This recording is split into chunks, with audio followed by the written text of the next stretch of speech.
નમસ્કાર, વિરાટ સમાચારમાં આપનું સ્વાગત છે। લાલ ડુંગળીના ભાવ નીચા જતા ખેડૂતોમાં રોષ જોવા મળ્યો હતો। હરાજીની કામગીરી બંધ કરાવી અને યાર્ડના ગેટ પણ બંધ કરવા સુધીનો રોષ જોવા મળ્યો હતો। દિવસે ને દિવસે લાલ કાંદાના ભાવમાં શેર બજારમાં માફક કડાકા ભડાકા જોવા મળી રહ્યા છે। ત્યારે લાલ કાંદાના ભાવ એકદમ તળિયે પહોંચતા આજે દિવસમાં 250 થી 350 ના ભાવ થવાથી ખેડૂતોમાં ભારે રોષ જોવા મળ્યો હતો। આજના દિવસ ભાવમાં કડાકો થતા ખેડૂતોએ હરાજી બંધ કરાવવા માટે એપીએમસી ઓફિસે પહોંચ્યા હતા।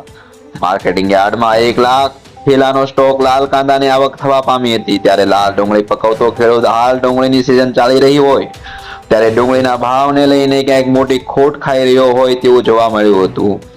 આગળ છે ભરતસિંહ વાળા શું કહે છે સાંભળીએ તેમની પાસેથી। ભરતસિંહ પોપટભા, પ્રદેશ પ્રમુખ, ખેડૂત કલ્યાણ સંગઠન। આજે મહુવા માર્કેટિંગ યાર્ડની ડુંગળીમાં એક ભાવ ગગડી જવાથી ખેડૂતોમાં એક જાતની નારાજગી અને હોબાળો થયો। ખેડૂતોએ માર્કેટિંગ યાર્ડમાં હરાજી પણ બંધ રખાવી, ગાડીઓ અને મોટા મોટા ટ્રકો પણ બંધ રખાવવા માટેની તમામ કોશિશ કરી અને છેલ્લે માર્કેટિંગ યાર્ડના દરવાજા પણ બંધ કર્યા। એટલે ખેડૂતોમાં એક જબરી નારાજગી છે।